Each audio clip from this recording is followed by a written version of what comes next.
Hi, everyone. Good afternoon. Okay, it looks like we are seeing people come in now. Yep, looks like the room's filling up. We'll probably wait a minute or two, but thank you for everyone, or thank you to everyone who's joined. Thanks for joining us on your Thursday evening right before the holidays. I know it's busy. This is our last webinar of the year. So we appreciate you guys coming and listening and engaging with us.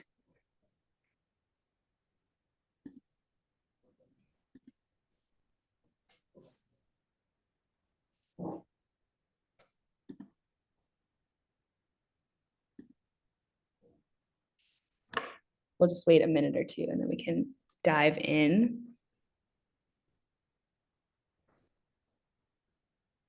I hope everyone has good holiday plans ahead of them. We have a nice seasonally appropriate background today with a little plant with lights on it. We have a little tree in the foyer office. You can't see it right now, and I actually don't know how to turn this background off, but we should decorate it with we should put some ornaments on it, Landy. Yes, we should. Awesome. Well, we can go ahead and kick things off. For those of you who have not been to a webinar before, I'm Kenzie. I lead growth here at Foyer. We've done a few webinars this year, and they've all been really awesome. So looking forward to hearing from you guys about your home buying questions. We're going to just do a Q&A with Landy, who is the founder and CEO of Foyer.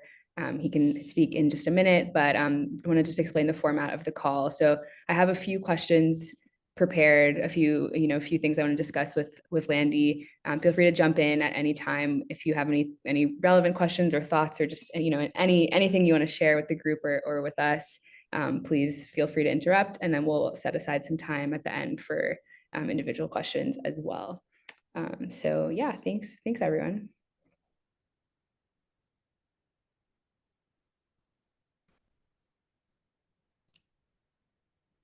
Landy, do you want to introduce yourself? I do. Sorry about that delay. Well, firstly, like Kenzie said, thank you to everyone for taking some time out of their busy lives to zoom in. And really what we're trying to do with these types of conversations is just create a forum for us to have an opportunity to ask questions, also share more about what we're working on here at Foyer, and give as much education and insight into what's to come in the next year as we can.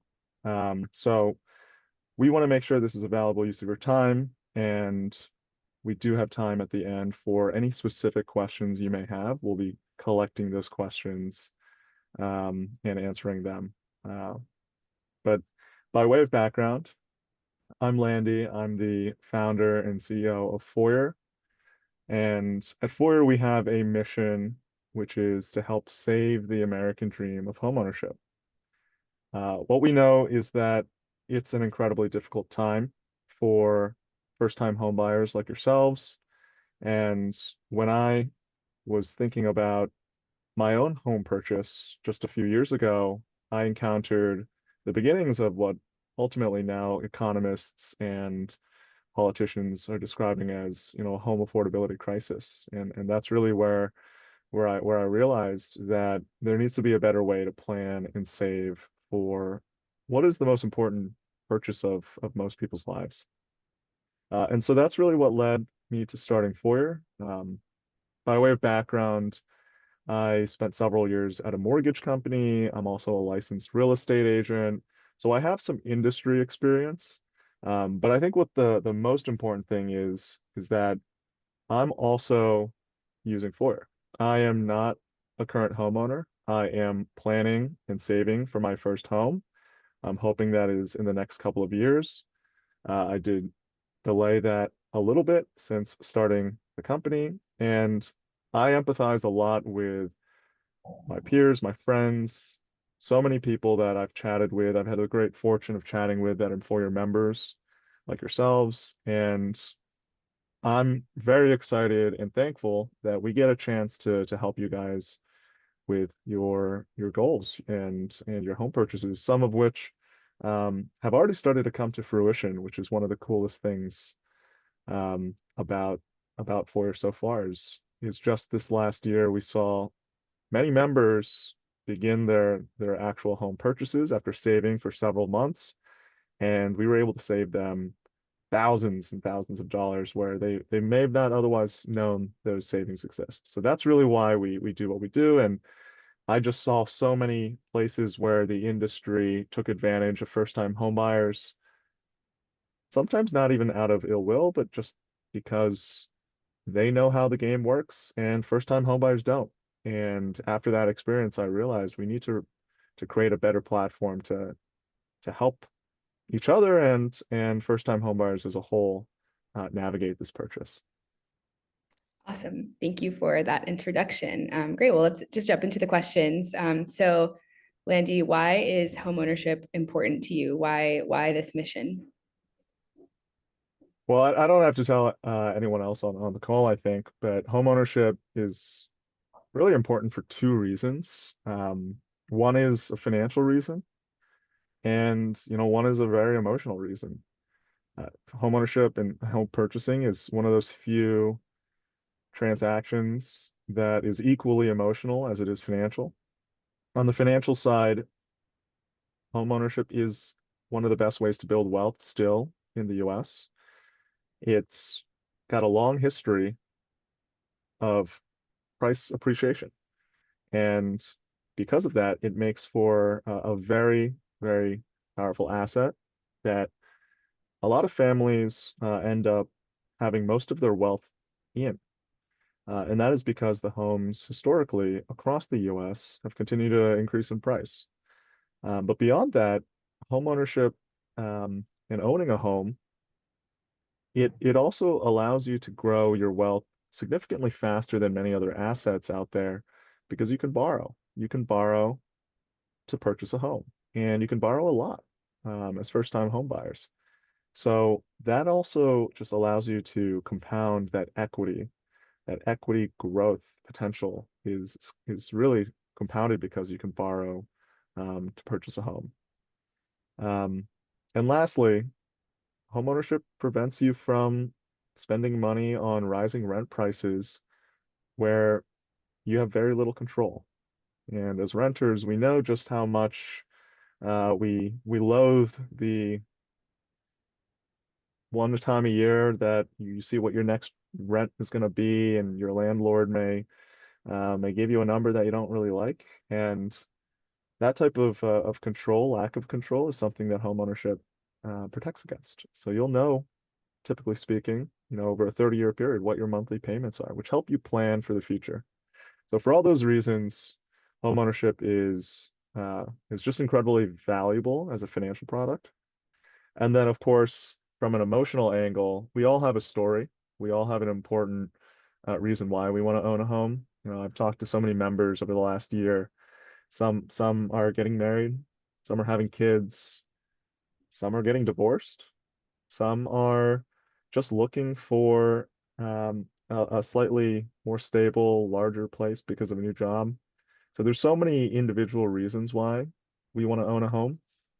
And I think that's something that's quite important to the decision, more than just from a financial standpoint, knowing that you're at the right place in your life in the next year or two to own a home, and the personal reasons for owning a home, that's always going to be more important in my mind than the financial reasons. The financials will always um, tend to work out, given the right preparation, but the personal reasons are really what come first. Awesome. Thank you for that answer. I just want to open up to the audience. Does anyone have any questions or anything you want to double click into related to your comment about access to leverage, access to growing growing your assets at taking out a mortgage to do that?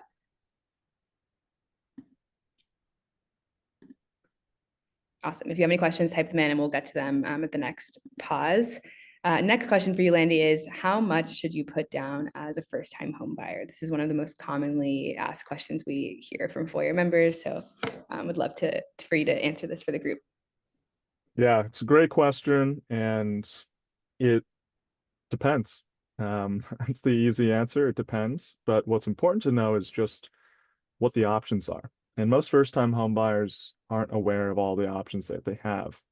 So the old saying is you put 20% down. That is true. A lot of Americans put 20% down, and there are certain reasons why you would put 20% down to purchase a home. The main reason is that you can avoid something called mortgage insurance, which typically adds a few $100s a month to your mortgage payment. But at the same time, those that tend to put 20% down are not often first-time home buyers. They're typically moving into or upsizing to a new home. Oftentimes they're investors buying investment property. What we actually see is that most first-time home buyers put less than 20% down. The average first-time home buyer puts about 5% down, with many first-time home buyers actually opting to put down between 3 or 3.5%. Certain mortgage products allow you to put 3.5% down called FHA loans. Those are very popular mortgages for first-time home buyers. And there are other products that allow you to put even less down. So we see most first-time home buyers opting in, given just how much a 20% down might mean from a cash standpoint. Most first-time home buyers tend to put less than 20% down, but um, of course, it is always a question of what your monthly payment turns out being and what your cash on hand is. That's usually how we think about it. Um, the Foyer app helps you think through that because there's a lot of components, there's a lot of calculations involved. We wanted to make it easier. So you can play around with it, and there's something in the app that's called an affordability calculator, which helps you understand how much home you can afford based off of certain inputs like your down payment, like the mortgage payment. And also there's a mortgage calculator that helps you understand what that mortgage payment might be with certain percent down, certain percent interest on your mortgage. So those are two things that I would advise folks, if you haven't seen it yet, play around with those to give you an indicative sense of just where you can feel comfortable putting that down payment at. Awesome. Hopefully you guys in the audience, you've played around with those calculators before. We did get a question, it looks like. Let me pull it up.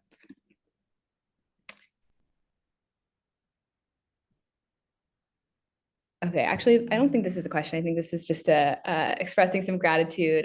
Thank you for the kind words, and we're always happy to hear when people are having great experiences with Foyer. You don't have to decide whether you want to buy a manufactured house or an existing house or a condo yet. You know, you have time to figure that out. But thank you for the kind words. Okay, next question. Landy, what is the most, from your point of view, what is the most misunderstood part about the home ownership journey, the home savings journey, the home buying journey? Oh, there's so many moments that I think are misunderstood. The first is actually something we just discussed, which is what percent down. And like I said, most people don't realize you can put less than 20% down, and that the mortgage insurance isn't that expensive. It's often less expensive than people realize, and just Mhm. into home ownership, um, getting into home ownership itself as a perhaps moving into a home or purchasing a home, a few years earlier and avoiding having to put 20% down, that might be actually a better economic decision than waiting until you have 20% down. So I think that's an important thing for most people to realize. And another thing is that people don't really understand just so many of the hidden costs to home ownership. Um, we are, as if it wasn't obvious, very pro home ownership here, but it is not an easy transaction to understand, and there are many costs, and some of those costs are at the time of the transaction. Some of those are maintenance costs. When you buy a home, there are more costs than just the down payment, and those are typically called closing costs. Those involve paying insurance, paying for title, paying for um, property taxes, things of that nature, transfer taxes. So all of those grouped together can actually be a pretty large percent of the cash that you have to save for. that's something that we wanted to ensure our members had a decent understanding of going into that transaction, so that you're not surprised by the hidden costs. So the Foyer app also helps you understand just an estimate of what your total savings goal should be, assuming both the down payment and some of those closing costs. And then I mentioned the cost of owning a home. Of course, there are many, but most people don't realize that maintenance happens, and it's good as a rule of thumb. It's good to say roughly 1%, kind of save 1% of the home's price as like a just in case fund. So having that in the back pocket in case something happens over the year, you don't want to have to be so stretched in case you need to replace your AC unit or your refrigerator or things like that. Definitely. Another advantage of putting down less than 20% is you can preserve some liquidity for things like that. We Absolutely. We did get another question, and by the way, I know that the prompt was, what's something about homeownership that a lot of people misunderstand. If you guys have any questions about anything in the home buying, home saving, home planning process, feel free to jump in now. But we did get one about down payment assistance program. So for the down payment assistance programs, is that money you would have to repay, or is it like a grant? I can start with that one. It depends on the program that you choose. There are many down payment assistance programs to choose from. And we do have a feature in our app that we launched, what I think it was a month ago now, maybe a little longer than Hmm. that. That you fill out a couple questions, and we share with you the 20, 30, 40 programs you may qualify for. And some of them are grants, and some of them are loans. Some of them are like second mortgages that are forgivable after 10 years. There's a whole variety of options for that. That is something that I would highly encourage folks to explore. It's totally free as a Foyer member to get that information. And frankly, it's one of those things that most Americans don't realize exists, or they find out about it too late. They are already kind of in the process of buying a home, or they're already getting a mortgage, and they hear about it at the ninth inning. These programs are all pretty unique. Some of them require working with certain specific loans or loan officers. Some of them require getting some form of educational certificate, which might take a few hours. We can help you understand what those certain requirements are and what you're eligible for. And the further out you are from your home purchase, and the more you learn kind of ahead of time, the more options you'll have ultimately as you approach that. So that's really what we're trying to do here is arm you all with that information, and then you can pick the right path depending on your situation. Awesome. Next question for you, Landy. What were the biggest Foyer milestones for 2024?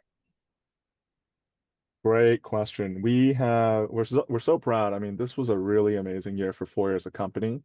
We've grown very quickly, which tells us that we're onto something and that there's a real need in the market for a product like ours. So I'm very proud of how quickly we've grown in terms of membership count. Now we have over 15,000 people signed on to Foyer. The more people that join Foyer, the more we're able to actually negotiate and more discounts we're able to find from lenders and real estate agents on your behalf. Um, the more we'll be able to build in terms of product experiences and education to be helpful. So if you have a friend or family that's thinking about buying a home one day but doesn't know how to get started, I have to plug that, we would be happy to help them, and you'll always be able to get a referral. I think it's a pretty generous referral now if you share a link to join Foyer, which you can find in your app. What is it right now? $100, Kenzie, Yes, yep. You can in give rewards. $100, you get Yeah, $100.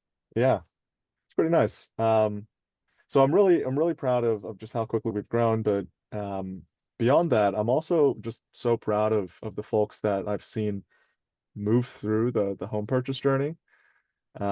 This year, I mentioned at the start of the call, we saw many Foyer members purchase homes.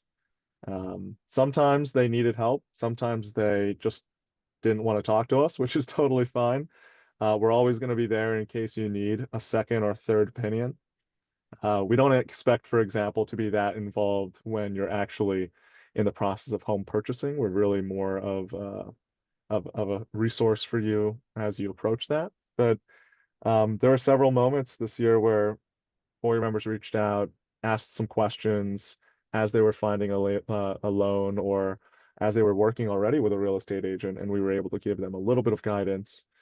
And seeing people purchase homes is just such an amazing it's an amazing sight. People moving to the next stage and just being able to celebrate that. So we have a wall at the Foyer offices that has all the folks that purchased homes so far. We see that growing and we want to fill the entire wall up. So we're rooting for all of you guys and really here just to support you at whatever stage you're at. Definitely. We have another question about mortgages. Do you recommend getting a 15-year mortgage or a 30-year mortgage? Great question. Like so many of the financial questions, it depends. Um, I would typically recommend getting a 30-year mortgage. Historically speaking, there's a difference between a 15 and a 30 in terms of rate, of interest rate. Sometimes the interest rate is significantly more favorable to get a 15-year mortgage. Um, these days, there's usually not that big of a difference in terms of 15 versus 30. And what is helpful in terms of these mortgages is that you can always refinance. So if you get a 30-year mortgage and interest rates actually get better over the course of those 30 years, you'll always have the option to go back to any mortgage lender. Often your existing mortgage lender might have a deal, and you can actually they call it refi that rate and get that lower rate. So just how the mortgage market has evolved over time. Typically speaking, most Americans now go for a 30-year fixed rate mortgage, and they keep an eye out at any point in time if the mortgage rate dips below about 50 basis points, 0.5% from your existing rate, it would probably make sense to refinance. And people refinance sometimes several times over the course of those 30 years.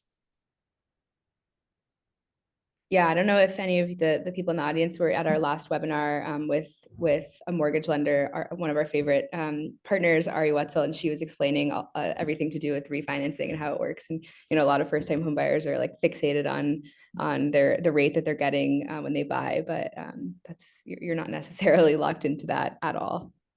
Yeah, I add a kind of an interesting piece of trivia here or fact, which is while most Americans get a 30-year fixed rate mortgage, the average life of a loan, the average life of a mortgage is only about 9 years.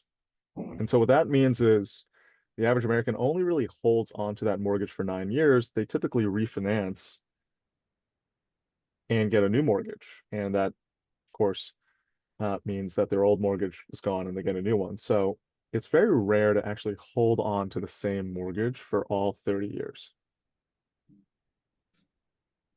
Feel free to drop in any questions about mortgages at all or refinancing or anything like that.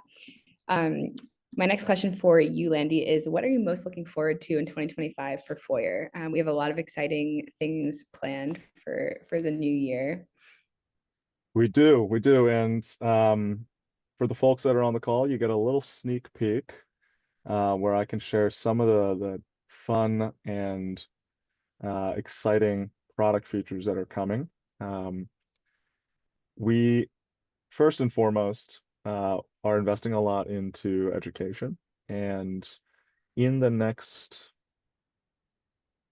I can't say exactly when, but let's say within the next month, we are introducing a feature in the app that'll help you understand what your home journey looks like with a checklist, and that's partly because folks have asked for an easier set of steps to help them navigate what are multiple decisions along that home purchase. So we've created a journey feature. Um, we're also working on some fun things that allow you to interact a little bit more with Foyer beyond the savings component. And if there's any feedback on this now, I welcome it because we're still building it. But as a sneak peek, we're working on joint accounts so that you can share accounts with a partner if you're saving for a home or you're planning on purchasing a home with a partner. So we know that a lot of Americans are making this decision with someone else, and we're creating an experience around that. We're also creating a fun feature that we call gifting, whereby you'll be able to share a link to a friend, a family member. Let's say you're getting married. Um, you'll be able to share a link to your for your home goal, and people can contribute to it. So that'll be a fun feature for folks that um, know that there are folks that maybe already are current homeowners but want to support them. Very exciting. We have another question about mortgages. Do the terms of a mortgage differ if you build versus buy? Yes, they do typically differ. Um, there's a lot of different types of loans out there. One loan is called a construction loan. That's typically if you're, say, buying a property, just the land, and then looking to actually build the home. Those construction loans can be used to build that home. So they would typically have slightly different rates. Sometimes they're higher rates. Um, Alternatively, you could buy a home from a home builder, say a new construction. That's not technically home building, but you could go and buy a new construction um, or a new property that's never been owned before. And they sometimes have very similar, you could use essentially the same mortgage products for those types of homes. If that did not answer your question, feel free to ask a follow-up. Thank you for that. So I imagine that a lot of people in the audience here are getting ready to buy, hopefully in 2025. Do you have any tips for 2025 home buyers? Yes, this is a good one of the biggest questions that we have this time of the year. Um, a few thoughts. The first is 2025. It's hard to predict where rates are going to be, but more people think, more economists, more people in the industry think that 2025 will be a better home buying climate than 2024. Um, for a variety of reasons, there's a new administration, there's uh, federal rate cuts planned throughout 2025. And so most people are forecasting interest rates for mortgages to be lower, particularly towards the middle of next year. So with that said, if 2025 is something that fits into your personal home purchase timeline, it could be a good year for you to get things in order, prior to the summer as interest rates start to decrease a bit. Um, Other things to just keep in mind is despite wherever mortgage rates are, just continuing to save, continuing to have a sense of the market. Those are all good ways for you to prepare no matter what the interest rate climate looks like. And the more you have saved, of course, the more options you have.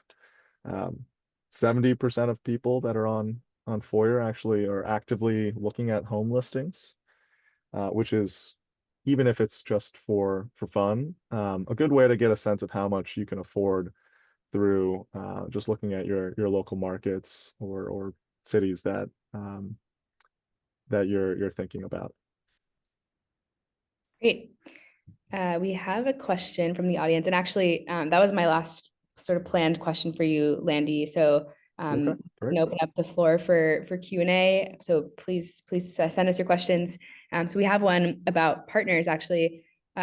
Wanted to know if you help with connecting with different professionals that you need to purchase a home, like inspector, attorney, appraiser, title company, home insurance provider, etc. Wow, great question. There's so many. I mean, you've really listed most of the folks that are in that transaction. Today we connect with the agent, help you connect with an agent, help you get a lender.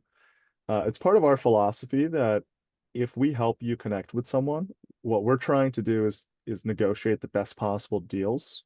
So we're not going to introduce you to a real estate agent unless we've negotiated a good deal with a great agent or a loan officer that can get you a good deal on your rate. We are working on getting those deals with title companies and homeowners insurance companies right now. We don't currently offer that. But typically speaking, your real estate agent will have some local options that they can refer you to. But in 2025, we are actually planning to be able to offer more of those types of services. So thank you for the question. Yeah, great question. Another one just came in about mortgages. Do I have to live in the property as a first-time home buyer, or can the purchase be an investment property? Another great question. Really good question. And here's a big tip here. You you will find different mortgage rates whether you're buying a home as a primary residence. Primary residence means that you're living in the home as your primary place of living. Um, there are different mortgage rates for primary residence usage or investment properties. Now, you can buy a home for whatever reason. You can buy it for an investment property if you don't want to move to that home and you're happy with your current situation. It just might mean that you're paying a slightly higher mortgage rate. What I tend to see though is this isn't that uncommon. People buying homes, living in them for a couple of years, and let's say it doesn't, it's not really the right place for you for the very long term, living in it for a couple of years, and then starting to rent it. What that does is that you get the rate as a primary residence, and then you can rent it out, and that's it, right? So um, that's my advice to people that, have this idea of renting or, using it as an investment property in the future. Try to buy it as a primary residence, live in it for a year, and then do with it what you will. Yeah. And I believe some types of mortgages have specific stipulations and first-time home buyer programs as well. But I've seen that typically, if there is a clause about it, you need to buy this as your primary residence, 1 year is sufficient, and then you can actually move, and it's okay. Yeah, it's typically that. Great. All right. Any other questions? Any questions about credit? About anyone want to share maybe specific goals they have or kind of scenarios they want us to walk through live? Anyone already gone through the pre-approval process and have any questions about anything like that? Let us know. Or if you don't want it to be talked about live in front of an audience, you can always reach out to uh, your home advisor in the app or send us an email. But with that, I just want to say again, big thank you to Kenzie for setting up time so that we can connect with you all. And big thank you to all of you all who are using the app, who are taking time out of their lives and their evenings to join us, or afternoons if you're on the West Coast. Um, we are going up against a pretty big industry, a pretty difficult industry, and it's these types of conversations and it's the feedback that we get from you all that really keep us inspired and make us certain that we're doing the right thing. So I really appreciate the time, and I hope you all have an excellent holiday season. Awesome. Thanks so much, everyone. And if you, again, as Landy said, if you have any questions, feel free to email me, email Landy, email your home advisor, hello at foyersavings.com. We're all checking all those inboxes. So thank you very much.